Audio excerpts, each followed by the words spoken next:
warahmatullahi wabarakatuh.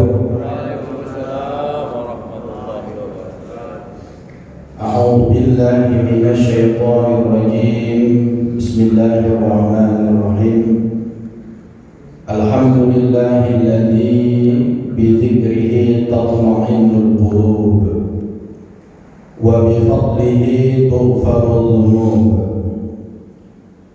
Asyhadu an la ilaha illallahul khaliqul ma'bud wa asyhadu anna sayyidana wa nabiyyana Muhammadin al-masariful ma'mud. Allahumma salli wa sallim wa barik ala sayyidina Muhammad wa ala alihi wa ashabihi ajma'in. Amma ba'du, subhanaka la ilma lana illa ma 'allamtana innaka antal alimul hakim. Rabbi shrah li sadri wa yassir li amri wahlul 'uqdatam min lisani yafqahu qawli. Allahumma arzuqna fahman nabiyyin wa hifdzal mursalin wa ilhamal malaikatil muqarrabin birahmatika ya arhamar rahimin.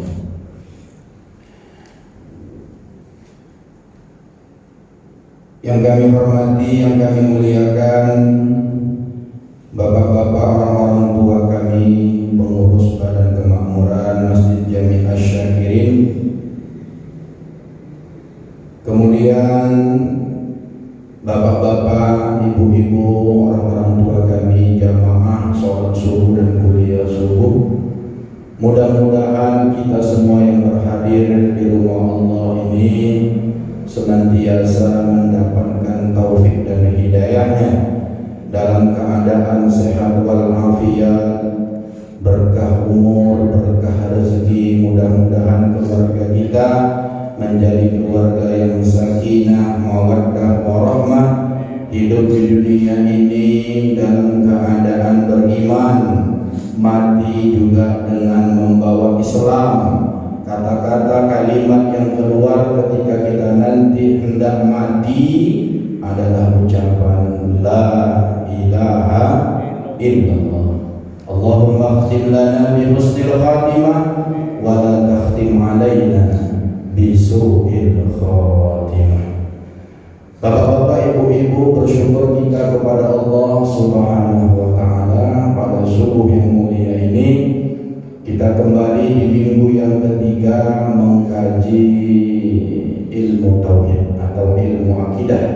Ilmu tauhid adalah ilmu yang wajib, fardu ain hukumnya, yang wajib dituntut dan dipelajari oleh setiap muslim baligh berakal.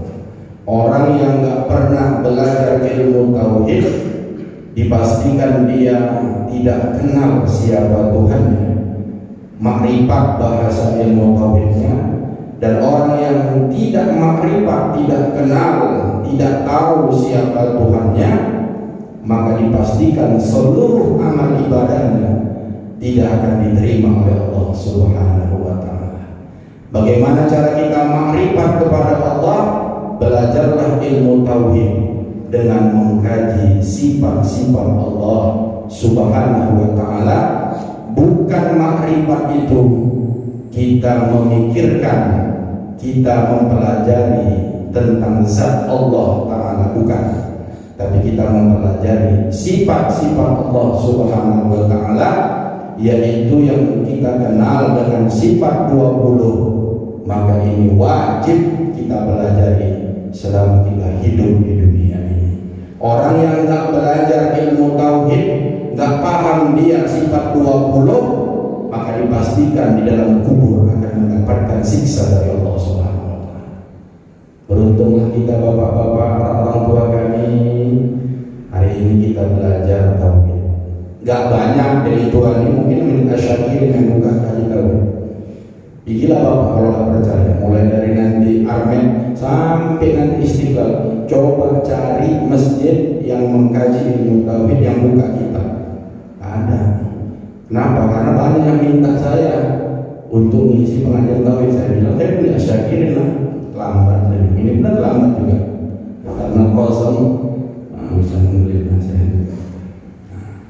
Baik bapak-bapak, ibu-ibu, orang tua kami jamaah yang dimuliakan Allah. Selepas itu, mari sama-sama juga kita memperbanyak sholawat kepada baginda Rasulullah SAW, karena salah satu yang akan mendatangkan syafaat nanti pada hari kiamat adalah sholawat kepada beliau. Allahumma sholli ala Sayyidina Muhammad wa ala ali Sayyidina Muhammad. Bohong besar kalau ada orang yang mengaku umat Nabi Muhammad tapi satu hari bibirnya enggak basah mengeluarkan ucapan sholawat kepada beliau. Berarti orang itu bohong umat Nabi Muhammad. Bohong kalau disebut dia cinta kepada Rasulullah. Mana pula orang mengaku cinta kepada Rasulullah tapi orang yang dicintai enggak pernah disebutnya. Ibu sama bapak, kalau ibu cinta sama bapak, bapak cinta sayang sama ibu, bapak cinta sayang kepada anak, pasti satu hari berapa kali ibu dipanggil bapak, Bu? Ibu di belakang itu dipanggil bapak apa? Enggak pernah. Sayang. Oh, nggak ada bapak lagi. Kalau berada cari bapak baru tuh, Bu. Jadi kalau orang sayang itu tandanya harus disebut-sebut. Begitu juga kalau kita cinta sama Rasulullah, sebut-sebutlah Rasulullah tuh. Kapan menyebut Rasulullah? Kapan saja. Habis sholat, waktu kerja, waktu masak, waktu nyuci. Apalagi kalau ibu lagi geram sama bapak, baca-baca ucapkan sholawat supaya berubah hati bapak. Baik, bapak-bapak, ibu-ibu yang dimuliakan Allah, kita lanjutkan kajian kita.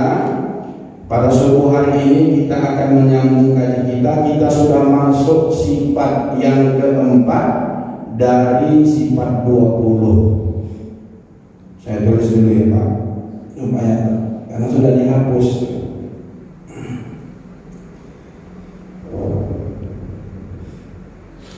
Subuh hari ini kita akan masuk sifat yang keempat dari 20 sifat Allah Subhanahu wa Ta'ala.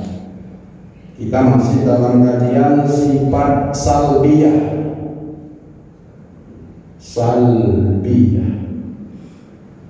Sifat salbiyah ini kemarin ada 5. Ada 5. Yang pertama al-wujud, yang kedua al-qidam, yang ketiga al-baqa, yang keempat sekarang yang mau kita kaji al-mukhalafatu lil hawadits, yang kelima qiyamu binafsi. Yang mau kita kaji, bawa catatan kan Pak? Gak ada yang bawa catatan. Jelas sekali, tapi rumah lupa Pak. Saya sampai bukunya, kitabnya sampai 3. Bapak selembar kertas saja sama pulpen 1 cukup. Wujud qidam baqa mukhalafatul hawadits. Sifat salbiyah ini seperti yang sudah kita kaji adalah sifat yang menolak atau menafikan sesuatu yang tidak layak, yang tidak pantas kepada Allah Subhanahu wa Ta'ala. Saya ulangi balik. Sifat salbiyah adalah sifat yang menolak, menafikan, meniadakan segala sesuatu yang tidak layak, tidak pantas diberikan kepada Allah Subhanahu wa Ta'ala. Wujud, sifat wujud ini menolak sifat yang enggak layak bagi Allah. Apa lawannya Pak wujud? Apa? Ada lawannya tiada. Bahasa Arabnya al-adam. Al-ain Adam. Jangan Adam, kalau Adam Nabi Adam. Kemudian kidam.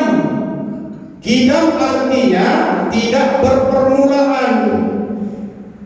Mustahil Allah, tidak layak bagi Allah, tak bisa digambarkan oleh akal bahwa Allah ini tidak bersifat kidam. Lawannya adalah, akan lupa kan?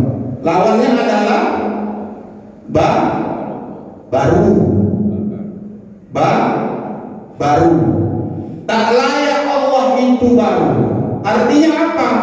Tak layak Allah itu ada didahului dengan ketiadaan. Itu namanya baru. Yang ketiga, baqa. Baqa artinya kekal, lawannya fana, binasa, hilang, hancur. Maka dengan sifat baqa melalui sifat salbiyah tak layak. Kalau ada Tuhan tak punya sifat baqa kekal, berarti Allah mustahil bersifat binasa. Kalau ada hari ini yang mengaku Tuhan atau yang disembah selain Allah tidak kekal, binasa, hilang. Binasa misalnya apa? Yang di Malang Salib itu binasa atau kekal? Binasa. Maka tak bisa disebut Tuhan. Hilang seperti bulan dan matahari. Ya, ada Tuhan matahari, Tuhan bulan loh. Ada bagi agama lain. Maka kita umat Islam gak boleh menyembah matahari karena matahari tak punya sifat baqa. Sekarang yang keempat, al-mukhalafatu lil hawadis. Tolong jangan ngantuk ya Pak. Oh Pak, jangan ngantuk. Tengok kemarin. Kan tadi bilang kemarin kalau ngaji tauhid ini mesti ngotot, kalau bisa bawa korek api ganjar matanya. Karena kalau kita ngantuk, salah dengar kaji tauhid ini nanti bisa kita sesat. Nah, masa-masa pengen Pak, tengok saya ibadah, tengok Ustaz itu ibadah. Tengok. Main ngantuk. Ya, kita baca isi kitab ini. Kitab kita adalah yang bernama Al-Husulul Hamidiyah lil Muhafazati 'alal Aqaidil Islamiyah, yang disusun dan dikarang oleh As-Sayyid Husain Afandi Al-Jasrotorobalusi. Bismillahirrahmanirrahim. As-sifatur rabi'atu, sifat yang keempat, al-mukhalafatu lil hawadis.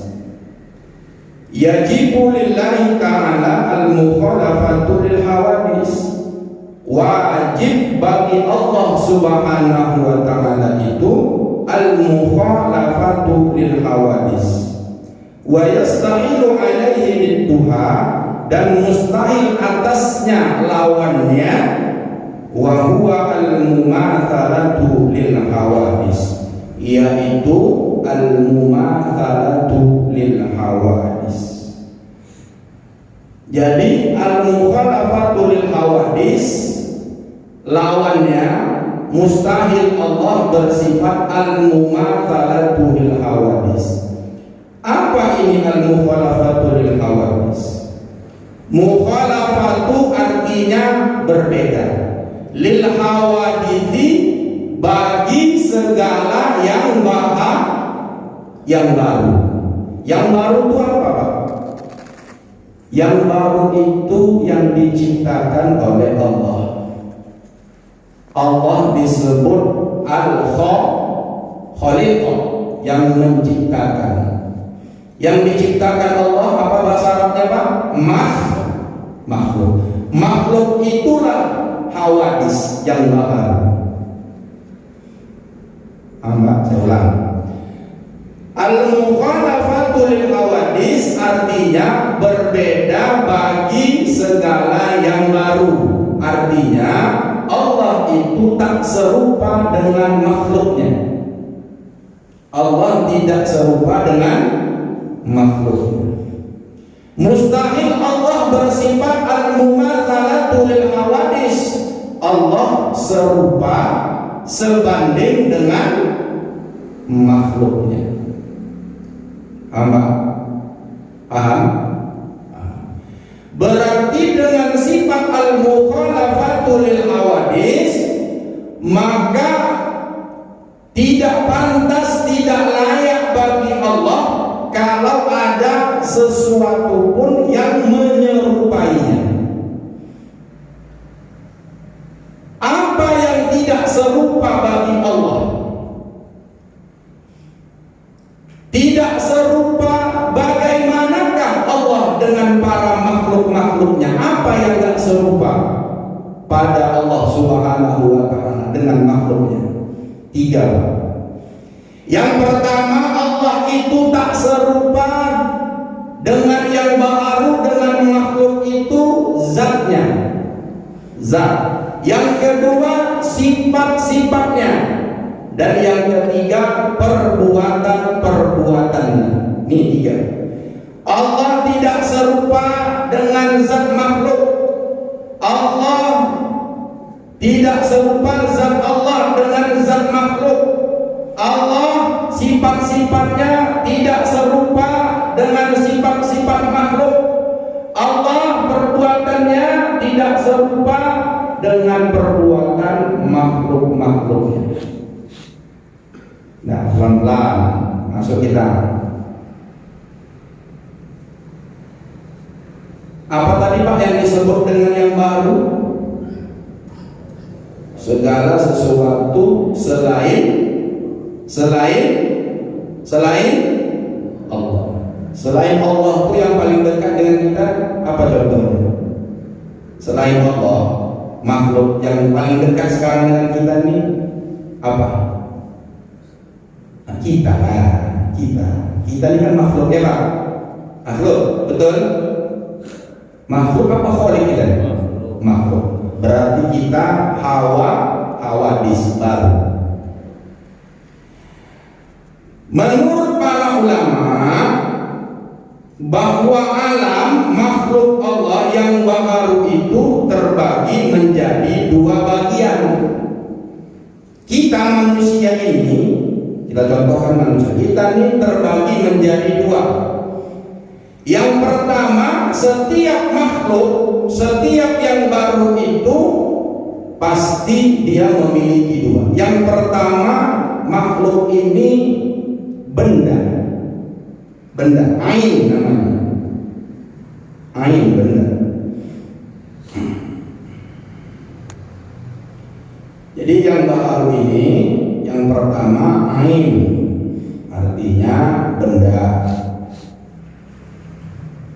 Kedua ada namanya arad. Arad ini artinya sifat benda, sifat benda. Semua makhluk, semua alam, semua yang selain Allah itu pasti terdiri dari 2 ini, benda dan sifat. Paham Bu? Benda ini terbagi menjadi 2. Ada yang disebut dengan jauhar. Payahlah kalau istilah tauhid nanti payah itu masuknya. Benda ini terbagi 2. Ada benda yang kecil dibagi-bagi menjadi kecil sampai bahagian yang kecil sehingga nggak bisa lagi dibagi-bagi. Seperti atom. Atom itu benda terkecil, nggak bisa dibagi-bagi lagi. Itu benda namanya. Yang kedua namanya jisim. Ini mau kita kaji, kita jelaskan dulu nih Bu.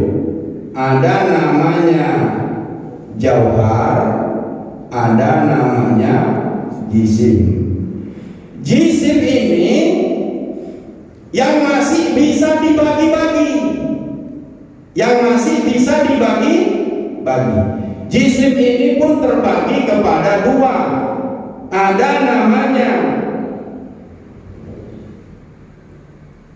agak-agak dilari-larikan sedikit Pak supaya nanti duduk ya. Ada namanya benda yang berbentuk jisim itu latif. Latif itu sesuatu yang tak dapat dipegang oleh tangan dan panca indera.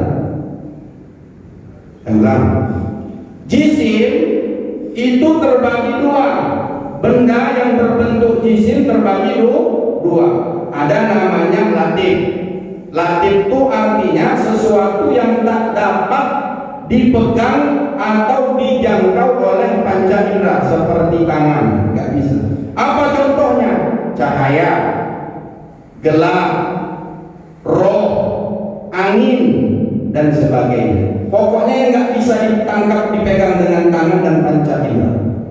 Misalnya angin kayak mana Ustaz? Buang angin lah. Buang angin itu benda atau tidak? Benda atau tidak? Benda. Kenapa disebut benda? Karena angin itu kentut itu makhluk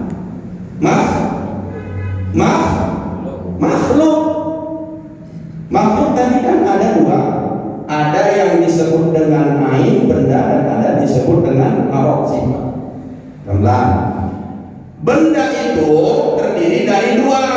Ada yang benda itu gak bisa dibagi-bagi lagi, seperti atom tadi, molekul yang terkecil itu disebut dengan jauhar, bahasa tauhidnya jauhar al-fard namanya. Kemudian ada yang disebut dengan jisim. Ada yang disebut dengan jisim yang masih bisa dibagi-bagi lagi. Nah, itulah yang pertama, jisim itu ada yang disebut dengan latif. Latif itu artinya halus, nggak bisa dijangkau oleh panca indera, nggak bisa ditangkap oleh tangan. Ruh itu makhluk atau khalik, baru atau tidak? Baru.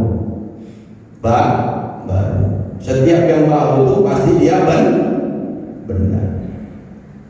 Ruh, benda yang berbentuk jisim tapi latif, nggak bisa dijangkau dengan tangan atau panca indera. Ya. Kemudian yang kedua, kasih. Kasih itu apa? Sesuatu yang dapat dijangkau oleh panca indera atau dapat dipegang oleh tangan. Contohnya apa? Kita lah manusia. Bisa nggak kita dipegang? Dilihat bisa, ditepuk pun bisa, ya kan? Bisa. Semuanya bisa. Tanah, lantai ini, tanah, lantai, kemudian segala sesuatu benda padat, tangga itu besi, atap nih disebut dengan jisim. Disebut dengan jisim. Masuk kita. Allah berbeda dengan makhluknya. Allah berbeda dengan makhluknya, tidak serupa dengan makhluknya, karena Allah itu bukan benda. Allah bukan benda. Kalau Allah benda, kalau Allah punya jisim, maka Allah baru. Allah baru. Maka Allah itu bukan baru, bukan benda. Bukan baru, bukan benda. Baik yang bendanya jauhar maupun yang jisim, yang tak bisa dijangkau oleh panca indera maupun yang bisa dijangkau oleh panca indera. Kesimpulannya, Allah Subhanahu wa ta'ala berbeda zatnya dengan zat makhluk. Manusia ini, Pak, kita manusia ini adanya ini kan karena kita terdiri dari juzuk-juzuk, bahagian-bahagian manusia. Apa bagian-bagian manusia? Ada darah, ya, ada daging, ada tulang, ada kulit, ada mata, ada rambut, ada kaki. Semua itu adalah benda. Maka kalau sepulang dari sini, sepulang dari pengajian ini, atau yang suka ngaji-ngaji malam, lewatlah dia depan kuburan. Tiba-tiba pas waktu lewat kuburan itu, macam nampaknya cahaya.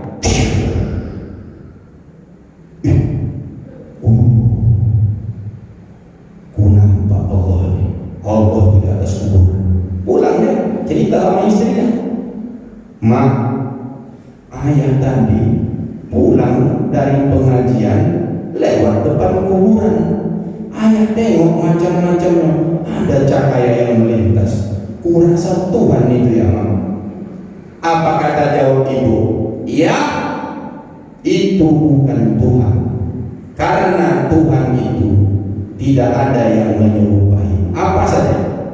Tidak ada yang serupa dengan Tuhan." Cahaya tadi benda atau enggak benda? Benda.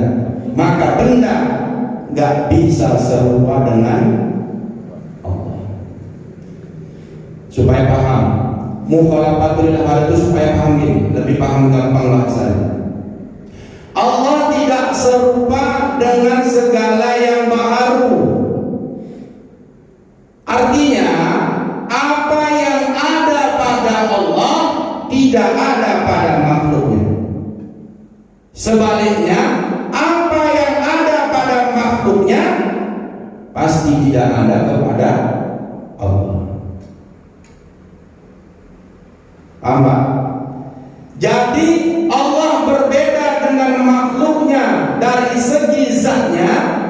Allah ada, zatnya itu tidak terdiri dari susunan benda, gak tersusun dari bahagian-bahagian seperti kita makhluknya manusia ini. Jadi dapat dipastikan kalau ada hari ini orang yang mengaku Tuhan, ada Tuhan yang disembah oleh orang, terdiri dari berbagai macam juzuk-juzuk benda, maka dia dipastikan bukan Tuhan. Dipastikan bukan Tuhan. Ngerti kok? Insya Allah ngerti Ustaz. Nanti tanya sama ayah ya. Jadi sifat yang keempat tadi apa? Al-mukhalafatu lil hawa bis. Allah tidak serupa, berbeda dengan segala yang baru, berbeda dengan makhluk. Kemudian makhluk ini yang kedua, selain dia benda, ada namanya sifat benda. Bahasa tauhidnya arab. Benda punya sifat enggak Pak yang melekat pada benda ini? Kita lah manusia, punya sifat enggak? Ya, apa sifat kita misalnya? Kita ini kan berubah-ubah, ya, berubah-ubah. Kita ini berubah-ubah enggak Pak? Berubah. Dulu sekarang awak pula yang ngasih susu. Berubah. Kita makhluk manusia punya sifat bergerak dan diam. Bergerak dan diam. Bersemayam, bertempat. Maka benda-benda itu pasti punya sifat, dan sifat-sifat itu melazimi segala macam yang baru. Segala sifat-sifat yang terdapat pada benda itu pasti dia melazimi, dia berkonsekuensi terhadap yang baru. Jadi kalau ada Tuhan punya sifat-sifat kebendaan, seperti bergerak, seperti diam, naik, turun, bersemayam, bertempat, maka pastikan itu bukan Tuhan. Jadi kalau kita nanti misalnya ada orang, kan ini yang sering-sering nih, ada ayat Quran yang menyebutkan Ar-Rahmanu 'alal 'arsy istawa. Allah Tuhan yang Maha Penyayang itu istiwa bersemayam di atas arsy. Kalau orang-orang Wahabi Salafi mereka mengatakan Allah itu betul-betul bersemayam duduk di atas kursi arsy Allah. Kalau begini macam mana kita jawab? Apakah Allah betul-betul bersemayam duduk di atas arsy?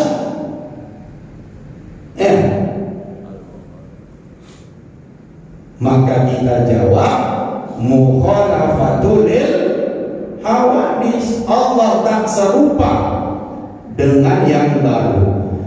Kalau Allah bersemayam di atas aras, duduk seperti duduknya raja di kursi singgasana rajanya, maka itu pendapat yang batil. Kenapa? Karena Allah tak sama dengan benda. Benda punya sifat benda. Salah satunya adalah bersemayam. Kalau ada orang yang bersemayam, makhluk, karena makhluk butuh kepada tempat, sementara Allah tak butuh kepada tempat. Allah berbeda dengan segala macam yang baru. Kita manusia ini butuh tempat tidak? Butuhlah. Karena pula kita bisa duduk di atas awan. Kita butuh lantai, butuh kursi untuk tempat duduk kita. Kita perlu tiang, perlu dinding untuk tempat bersandar kita.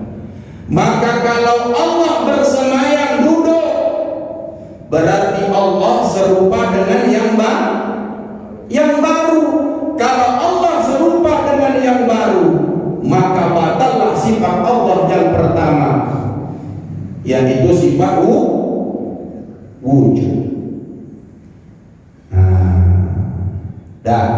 Itu Allah berbeda dari sisi zat, dari segi zatnya.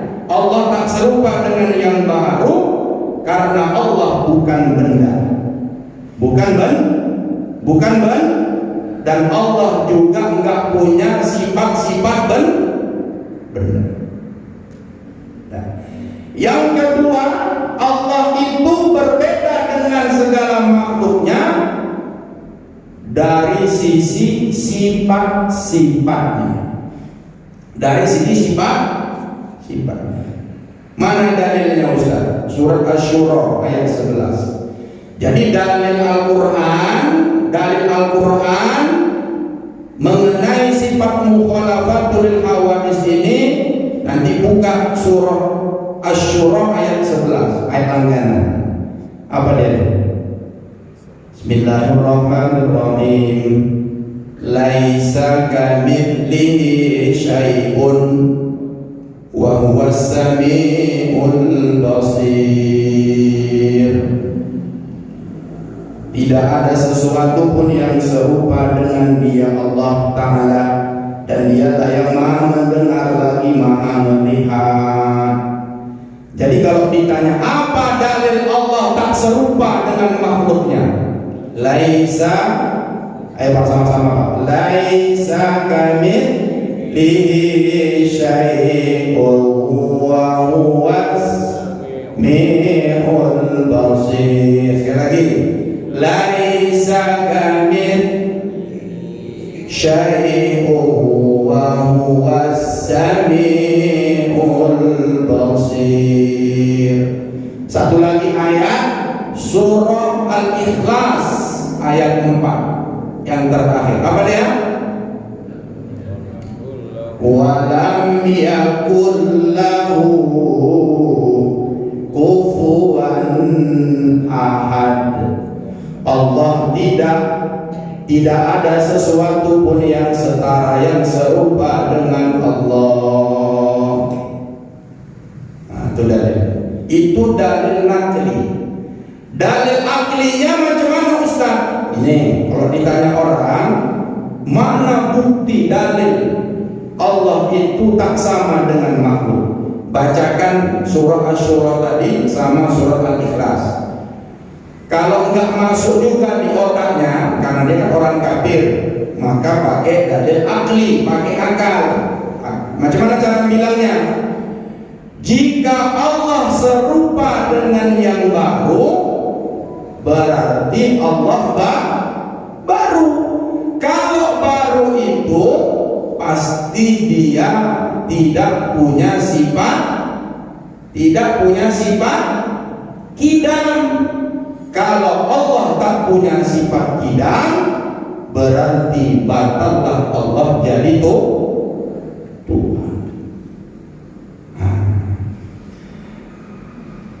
Apa sifat Allah yang tak serupa dengan makhluknya? Misalnya dalam ayat itu juga kan, laisa kamitslihi syai'un wa huwas samiul basir. Sami, Allah punya sifat mendengar. Mana beda sifat Allah dengan makhluknya mendengar? Dari segi makna sama. Allah mendengar, kita mendengar, tapi hakikatnya enggak sama. Karena pendengaran Allah dengan pendengaran kita berbeda. Walaupun sama dari segi sebutan, dari segi maknanya sama-sama mendengar. Loh, di mana letak bedanya Ustaz? Yang gampang gini. Suara ceramah saya ini, kuliah subuh ini, bapak-bapak dengar. Coba nanti bapak yang nggak percaya nih, coba jalan sampai ke simpang kanan. Simpang aja di itu yang mau ke Pama. Coba bapak duduk di situ. Coba dengarkan suara ceramah saya. Dengar sama-sama. Dengar enggak? Enggak.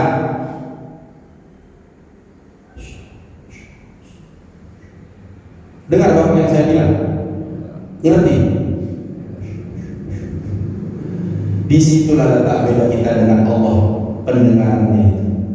Di mana letak pendengarannya? Allah Ta'ala mendengar, semuanya bisa didengar. Baik yang jauh, yang dekat, yang nampak, tak nampak. Siapa yang cakap, Allah itu dengar. Sampai dalam hati kita pun berdetuk ini, Allah tuh dengar apa yang kita bisikkan dalam hati kita. Kalau manusia nggak bisa, terbatas. Makanya beda kita dengan Allah. Beda sifatnya. Melihat. Kalau manusia melihat terbatas, ada syarat-syaratnya.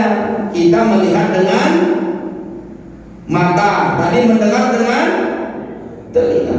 Allah mendengar, Allah melihat, tak pakai mata, tak pakai telinga. Kalau Allah mendengar pakai mata, pakai telinga, berarti Allah sama dengan manusia. Nggak sama. Jadi macam mana itu Ustaz? Nanti kita jawab di akhir. Kita melihat, Allah juga melihat. Bedanya di mana? Kalau saya berondok di balik tirai itu, di belakang ibu-ibu itu, udah tak bisa kita tengok, tapi Allah tengok kita. Jadi dengan kita meyakini sifat mukhalafatul hawadis tak serupa, nggak usahkan dengan zatnya, dengan sifat-sifatnya aja, maka sesungguhnya manusia itu kalau dia sudah kenal sifat Allah mukhalafatul hawadis, nggak bisa dia macam-macam. Nggak akan ada tuh pejabat yang korupsi, nggak akan ada manusia yang selingkuh, nggak akan ada manusia yang mau mengambil bukan haknya, nggak akan mau itu Pak. Nggak akan mau manusia itu menceritakan aib saudaranya, nggak akan mau dia itu. Kenapa? Karena dia tahu Allah melihat dan mendengar apa yang dia ucapkan, apa yang dia dengar. Saya dapat pastikan itu Pak, pejabat-pejabat yang korupsi itu nggak pernah dia ngaji tauhid. Kalaupun ngaji tauhid cuma pencitraan aja. Kenapa? Karena tahun 2024 mau datanglah dia pengajian subuh ke Masjid Asy-Syafirin ini. Dia bawa nanti sajadah, dia bawa Al-Quran, didengarkannya ngaji tauhid sifat mukhalafatul hawadis. Tapi bukan karena untuk menuntut ilmu, karena dia pencitraan sampai nanti dia duduk di kursi singgasana kekuasaannya itu macam-macam lah dia. Tak ingat lagi dia sama Allah. Selesai. Cocok Bu? Cocok Bu. Makanya ngaji tauhid biar lurus kita. Kalau orang udah putus kaji makrifatnya, tak usah jauh. Bukan nggak sholat ke masjid yang putus makrifat itu, bukan. Pak, tolong ya Pak ya. Orang yang udah putus kaji makrifatnya sifat 20 itu, dia bukan rontok-rontok ibadahnya. Bukan dia bersedekah takut nampak orang, bukan. Enggak, bukan itu. Mohon maaf saya bilang. Orang yang sudah putus makrifat kepada Allah itu salah satunya ketika dia mau berbuat dosa, berbuat maksiat kepada Allah dan kepada manusia, maka akan timbul di hatinya, di dalam diri, oh, aku nih dengar Allah, oh, aku nih sedang dilihat Allah. Kalau sudah kita merasa diawasi oleh Allah, maka tak berani kita buat maksiat. Di kamar mandi aja Pak, mohon maaf kalau kita mandi, mohon maaf mandi, misalnya nggak pakai apa? Nggak pakai penutup. Kalau kita udah putus kaji makrifatnya, kalau pikir nggak masalah, itu, ya Pak. Kalau pakai pikir, kalau dalam kamar mandi boleh tak kita buka semua? Boleh.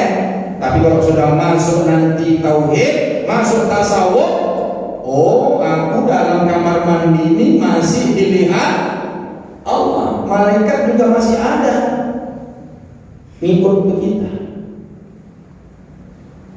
Sama. Itu yang contoh yang simpel itu. Berbeda dengan sifat makhluk.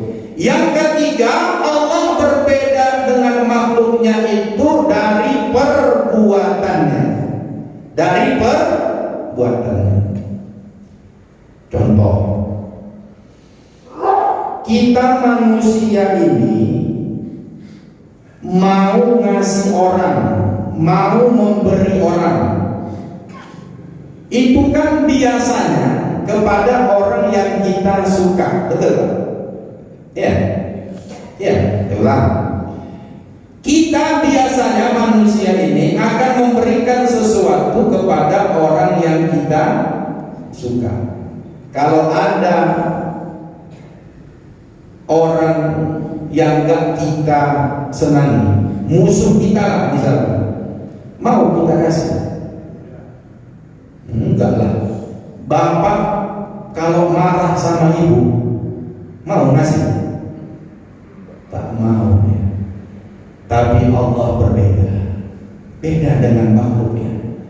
Allah tetap memberi kepada siapa? Mau yang baik, mau yang muslim, mau yang kafir, mau yang bandit, mau pejabat, mau rakyat, mau binatang, mau makhluk pun yang lain, semuanya diberi Allah. Jadi ibu-ibu jangan pernah protes gini kejadian nih. Pak, kejadian. Ustaz, macam mana nih Ustaz? Kenapa bapak sama ibu? Aku perasaan Ustaz udah sholat aku tiap hari, berjamaah aku 5 waktu aku berjamaah. Kok hidupku gini-gini aja Ustaz? Maksud ibu gini-gini aja macam mana? Naik angkor pergi kerja, ke pajak, ikan lampung, naik angkor kadang-kadang naik beca, Pak. Putus pula lagi beca itu sebelah rodanya. Ku tengok kawan sebelah rumah Ustaz, tak berasal ke masjid. Kaya, bapak bininya, aku mau satu udah mampus rasa. Macam mana nih Ustaz? Bu, balik lagi ke sifat ini. Ya Bu? Ya? Iya. Karena memang Allah itu perbuatannya beda dengan perbuatan kita. Kira-kira ibu mau nggak ngasih tetangga kita kalau tetangga kita tuh sewot kali sama kita? Nggak akan mau. Tapi Allah berbeda. Orang yang buat dosa dikasih Allah, malah kaya lagi. Ada orang beriman nggak dikasih Allah, karena Allah tuh tahu yang pantas dan layak bagi makhluknya. Jadi tak usah repot-repot kali. Tapi pula jangan habis pengajian ini ibu-ibu sama bapak-bapak tidur aja di rumah. Kata Ustaz Mahmud, Allah tuh memberi kepada siapanya. Udahlah kita tidur-tidur aja ya, kalau dikasih Allahnya tuh. Kalau tidak, itu besok namanya. Nanti ada kajian lain. Ya, kita simpulkan pasal 7. Hari ini kita mengkaji sifat mukhalafatul hawadis. Artinya Allah tidak serupa dengan makhluknya. Tidak serupanya di mana? Satu pada zatnya. Allah itu tidak tersusun dari juzuk-juzuk, karena Allah bukan benda. Kalau ada Tuhan terbentuk-bentuk terdiri dari berbagai macam juzuk-juzuk atau unsur-unsur, maka dipastikan dia bukan Tuhan. Kemudian yang kedua, Allah tak sama dengan makhluknya, sifat-sifatnya tak sama. Kemudian yang ketiga, Allah berbeda, tidak sama dengan makhluknya dari sisi perbuatannya. Wallahu a'lam. Kalau ada yang ditanyakan silakan.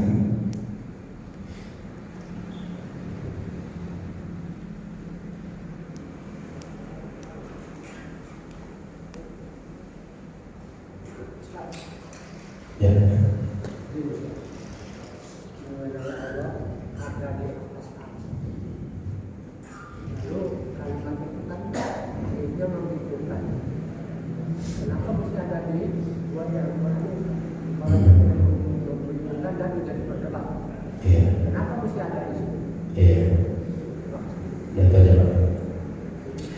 Bismillahirrahmanirrahim.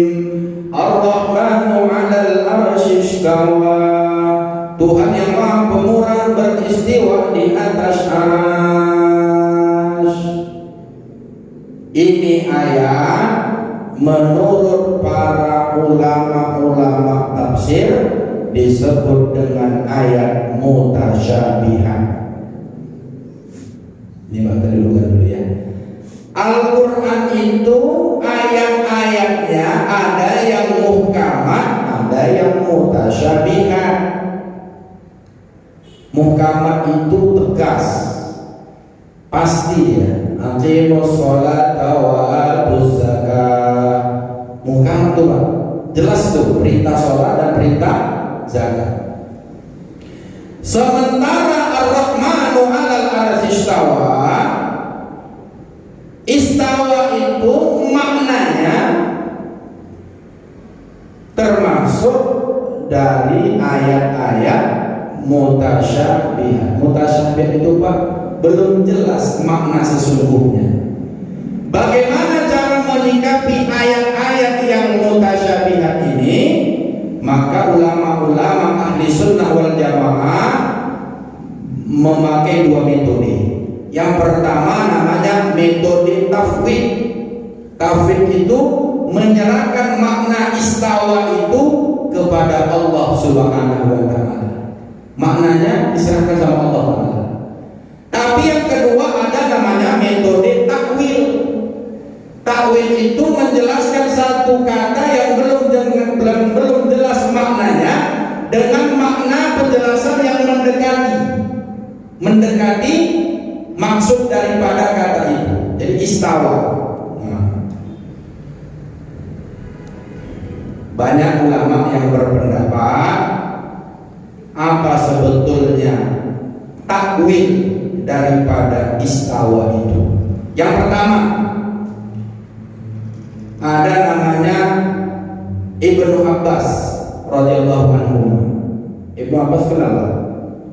Sahabat Nabi itu ahli tafsir yang didoakan Nabi, Allahumma faqihu fiddin.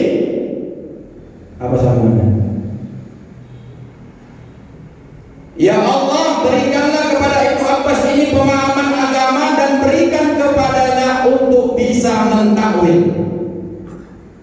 Ibnu Abbas itu, Ibnu Abbas, Ibnu Jarir At-Tabari dan mayoritas ulama-ulama salaf menjelaskan makna istawa itu artinya ulu wa mulkin wa sultan, memiliki dan menguasai. Itu makna istawa. Kira-kira menyambung, Pak? Nah, kemudian ada pemahaman lain seperti orang-orang pahamnya Mu'tazilah, ada pemahaman Mutasyabihat, ada pemahaman Mujassimah. Mu'tazilah, Hasyawiyah, dan sekarang yang terbaru Wahabi. Mereka memahami istawa itu tidak pakai tafwid, tidak pakai takwil, tapi mereka memahami ayat-ayat mutasyabihat itu dengan zahir, dengan literal. Apa yang tertera zahirnya mereka artikan, mereka pahamkan sesuai dengan zahirnya. Istawa diartikan bersemayam, bersemayam. Yang dapat mereka pahami bersemayam itu Allah duduk di atas arsy. Jadi beda pemahaman. Jadi kalau kita pahamkan tadi Allah duduk di atas arsy sesuai dengan pendapat orang-orang Wahabi dan Salafi, udah kita kaji tadi Pak, berarti itu bukan Allah. Yang gampang ini Pak, arsy itu makhluk atau tidak makhluk? Hah? Kenapa arsy disebut makhluk? Dia benda. Benda itu diciptakan Allah. Atau kalau ada orang mengatakan arsy itu bukan makhluk, berarti dia kafir. Ya, Pak. Kafir tadi ya, karena dia tak meyakini sifat Allah. Kalau dia meyakini bahwa Allah bersemayam duduk di atas arsy, lalu timbul pertanyaan, sebelum Allah menciptakan arsy, berarti kalau makhluk itu kan arsy itu makhluk, berarti dia ada diawali dengan tiada. Jadi sebelum arsy itu ada, berarti Allah bersemayam di mana? Bisa dijawab? Lah, kalau Allah bersemayam di atas arsy, duduk seperti pemahaman orang Wahabi, karena mereka memahami ayat istawa itu dengan zahir secara literal. Kita tanya sama mereka, kalau Allah menciptakan arsy, sepakat kita arsy itu makhluk, berarti kan makhluk dia ada sebelum dia ada. Maka sebelum arsy itu ada, di mana Allah bersemayam? Gak bisa mereka jawab itu Pak. Maka batillah pemahaman itu. Jadi kenapa Allah tuliskan di situ dalam Al-Quran ayat istawa itu? Ya memang sudah ketentuan Allah, supaya Allah memberikan pengertian kepada kita bahwa Allah itu tak punya sifat mukhalafatu, bahwa Allah itu punya sifat mukhalafatu lil hawadis, berbeda dengan makhluk. Ya Pak? Ya, paham? Jadi cara memahami istawa itulah kita berbeda dengan mereka.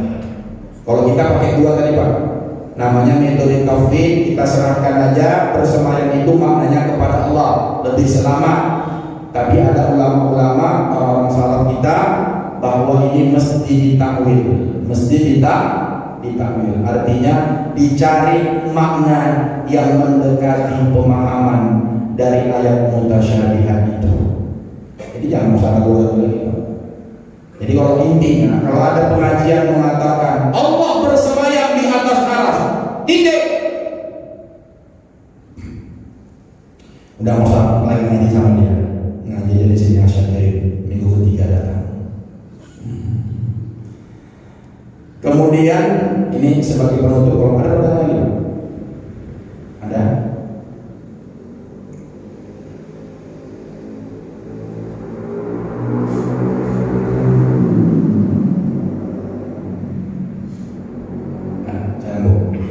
Salah satu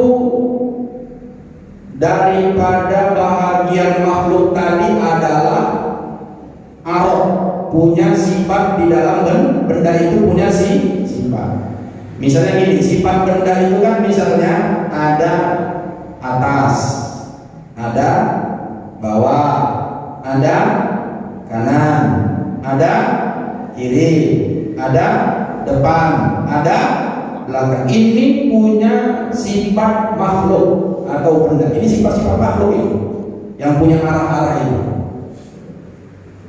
Kemudian mereka mengatakan Allah itu di langit.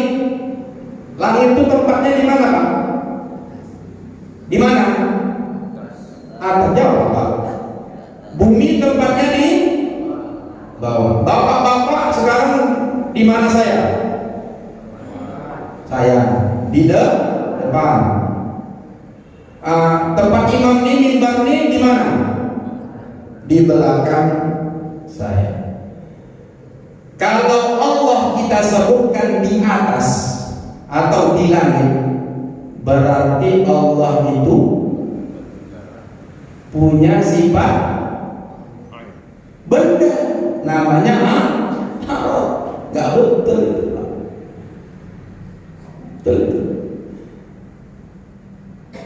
Tapi kalau misalnya ini kan sering nih kejadiannya kan, sering kejadian orang bilang gini, apalagi artis-artis tuh sering tuh bilang gini, terserah yang di atas saja. Pernah dengar itu? Mungkin bapak pun gitu ya kan? Oh, udahlah, kita serahkan aja sama yang di atas. Sering dengar ini? Macam mana itu akidah? Saya tanya, udah ngaji sifat mukhalafatul awal tadi macam mana? Betul nggak ucapan itu? Betul nggak? Tapi jangan langsung kita ponis kafir ya Pak. Itu mesti kita klarifikasi. Tanya maksudnya apa? Bapak ku tengok kemarin sedang jalan ke sana. Ngapain Bapak tuh? Jualan. Lalu Pak, ku serahkan aja pada yang di atas. Oh, Pak, mohon maaf, kami udah ngaji tauhid. Apa maksud Bapak bilangkan terserah yang di atas? Karena Allah itu tak bertempat, Allah itu tak punya arah. Kalau Allah punya arah, itu sifat benda. Kalau punya sifat benda, dia baru. Setiap yang baru itu pasti bukan Tuhan. Kok tergantung yang di atas? Maksud Bapak yang di atas apa? Langit. Maksud Bapak yang di atas itu apa? Pohon. Oh enggak, kata Bapak. Maksudku, aku bilang yang di atas itu terserah Allah yang maha tinggi, Allah yang maha kuasa. Selamat. Itu kalau orang yang berilmu. Kalau orang nggak berilmu, mana mula dia sanggup menjelaskan yang kita kaji. Oh maksudnya nggak sanggup dia. Tapi kalau dia meyakini Allah itu di atas, maksudnya di langit, bertempat di langit, kita tanya apa maksud Bapak? Ya Allah itu di atas. Pokoknya Allah itu di atas. Kalau dia meyakini seperti ini, fahuwa kafirun, kafir. Jadi Pak, disinilah kenapa kami, bukan saya ya, kami dengan beberapa ustaz-ustaz, kalau kita pula kami mengaku ahli sunnah wal jamaah, tapi yang belajar-belajar itu, kami nggak sepakat dalam bidang akidah kepada orang Wahabi. Tapi mereka nggak kafir dari segi sifat mukhalafatul hawadis. Kenapa? Karena orang Wahabi itu bilang gini, Allah itu melihat, mendengar, tapi Allah mendengar dan melihat itu tak serupa dengan makhluknya. Dia bilang gitu aja, tak serupa juga, rupanya sama. Tapi mereka memahami Allah melihat dengan mata, Allah melihat dengan telinga. Tapi mata dan telinga Allah itu tak sama dengan mata dan telinga makhluknya. Itu perbedaan kita. Mereka hanya dihukumi pasif. Makanya nanti kalau kita berimam, ada imam orang-orang dulu, tak datang Ustaz Teguh, tak datang Ustaz Pak Solah, tak ada Pak Jumri di sini, maju orang dulu ke depan, makruh hukumnya kita bermakmum dengan dia. Sah, tapi makruh lah berimam dengan orang mas. Makanya kasih mereka imam Asbabul Syakir, tak pernah terjadi. Enggak pernah ya. Alhamdulillah. Ustaz Teguh sehat aja deh. Insyaallah. Ya terus. Makanya dikasih giginya ya Pak Solah. Ada istilah yang sesat dalam tauhid. Istilah yang sesat dalam tauhid. Iya.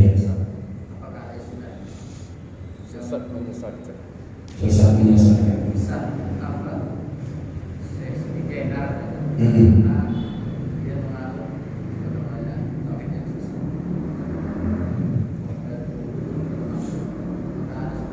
Oh, wahdatul wujud. Wahdatul wujud itu tasawuf. Dia menyatu dengan Tuhan. Ini tak bisa saya kaji ini. Belum putus kan dia. Menyatu dengan Tuhan. Tapi intinya wahdatul wujud itu sebetulnya merasakan kehadiran Allah dalam diri kita. Merasakan Allah hadir.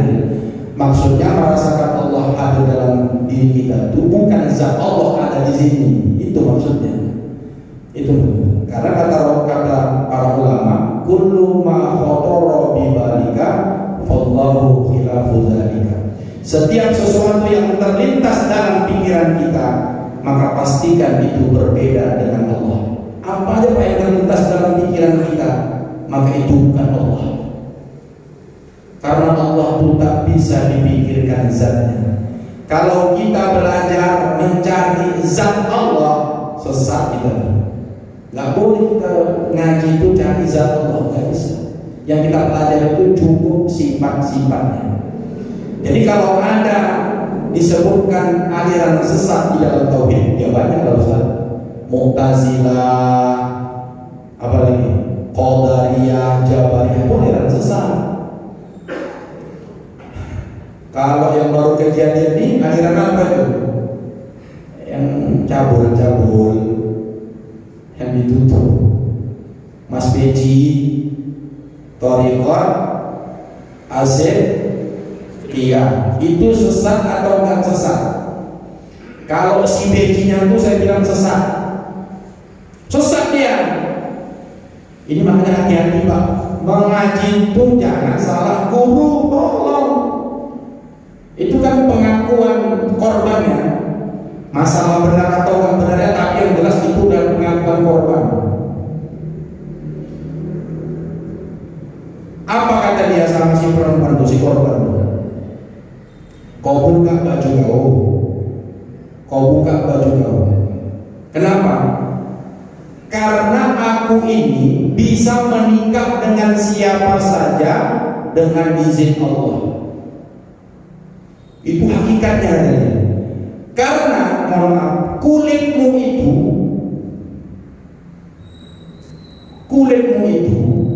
tak berpengaruh. Kenapa? Karena yang penting itu kita merasa Allah itu ada di kita. Sesat, nggak bisa itu kita pahamkan. Makanya hati-hati. Ini kan kadang banyak pengajian malam yang jikir-jikir itu.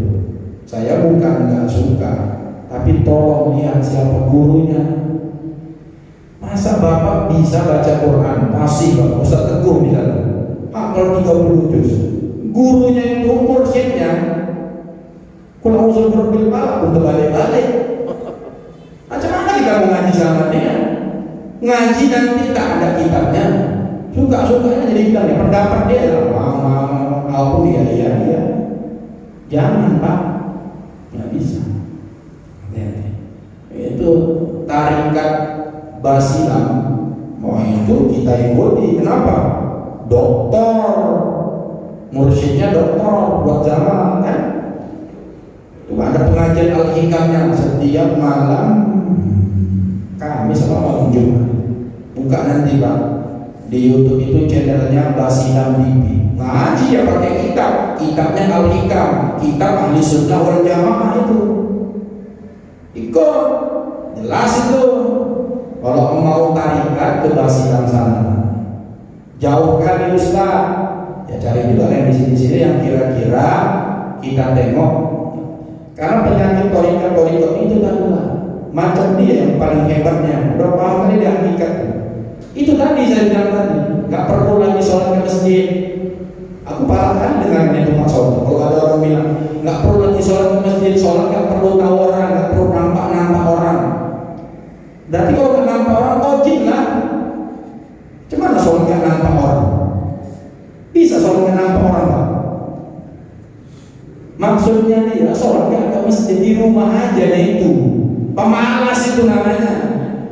Masa lebih dipentingkannya dia datang ke majelis zikirnya Allah. Hayya 'alas shalah,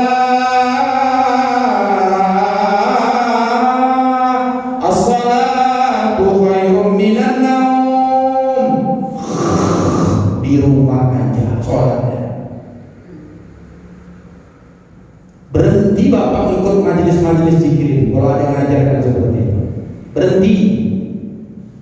Kenapa? Enggak ngikut Rasulullah. Rasulullah zikir luar biasa. Istighfarnya berapa kali sehari semalam? Dalam hadis itu kadang 70 kali, kadang 100 kali. Zikir Rasulullah. Tapi apakah Rasulullah sholatnya di rumah? Rasulullah jadi imam. Yang paling sakit awak mursyid-mursyidnya itu, saya bukan ngejek, tidak. Disuruh imam cocok kalah punya banyak ke rumahku mau wajib bawa sendiri kuat sholat cuma aja datang, selebihnya di musolanya itu masjid lah sholat. Masa di rumah Pak sholat dengan alasan Allah itu tahu kita sholat. Nanti pada puncak akhirnya dia sholat cuma pakai hati aja. Iya Pak? Hah? Iya. Loh Bapak kok nggak sholat?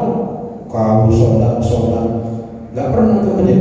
Aku sholat dengan hatiku aja. Karena sholat itu zikir itu mengingat itu pakai hati.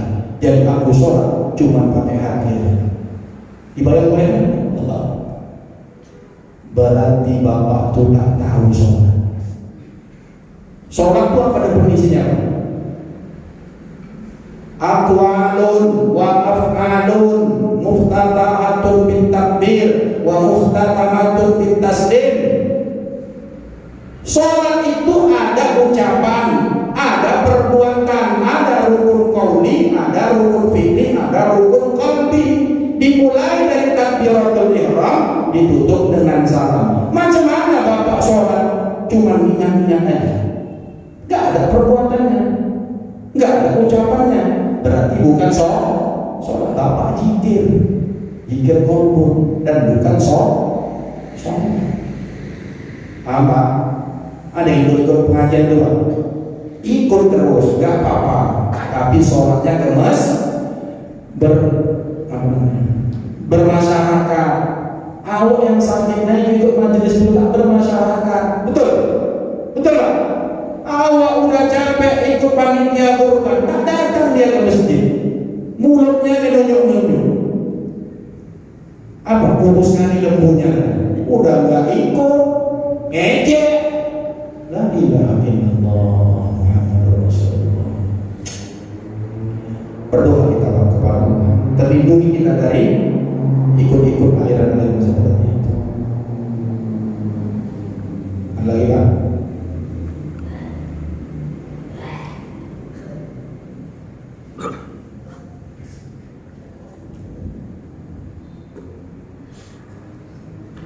Sampai jam 7 ya. Saya tunggu aja ya.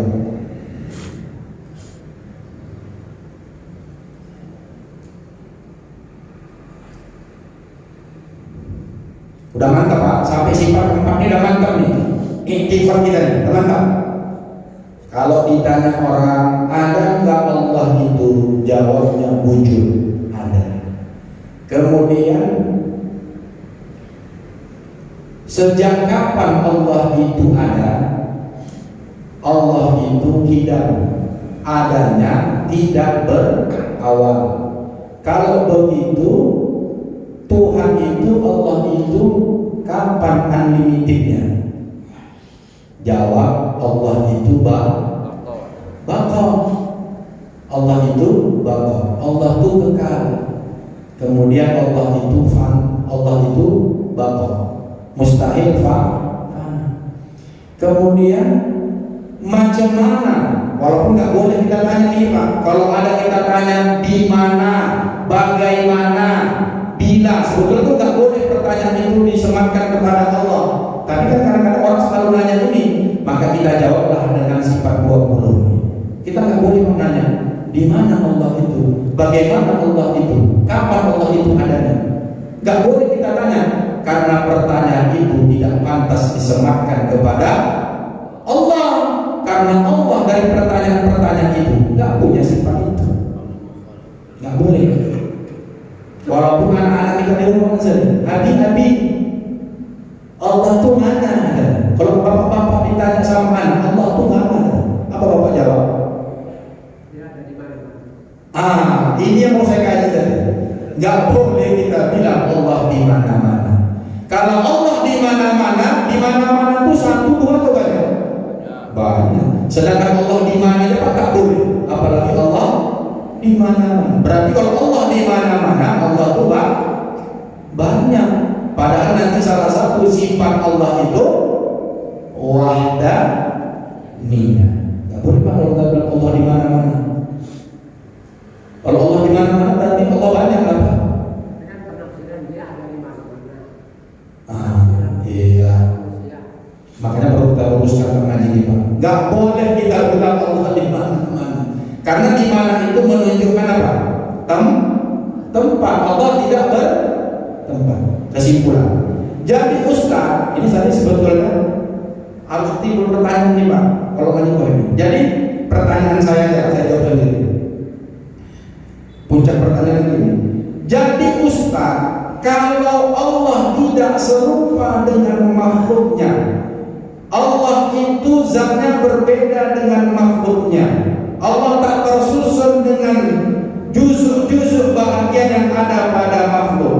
Kemudian Allah tak sama sifat-sifatnya dengan manusia, dengan makhluk. Allah tak sama dengan perbuatan-perbuatannya dengan makhluk. Lalu Allah itu macam mana? Apa jawabnya?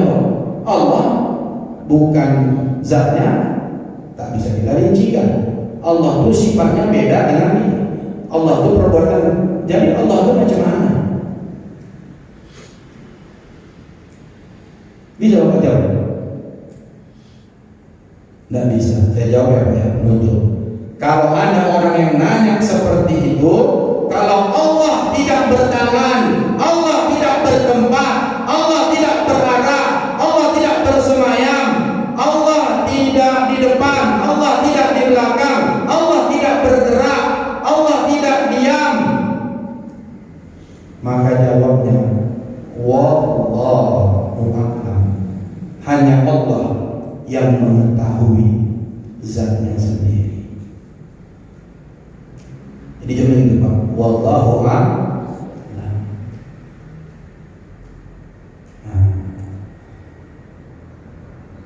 Saya lagi doa ya Ustaz.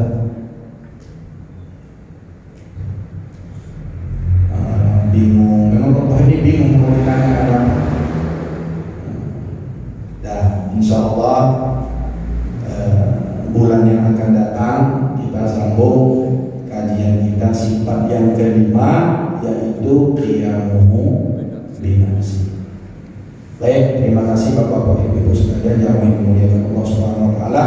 Untuk menutup pengajian kita mengambil berkah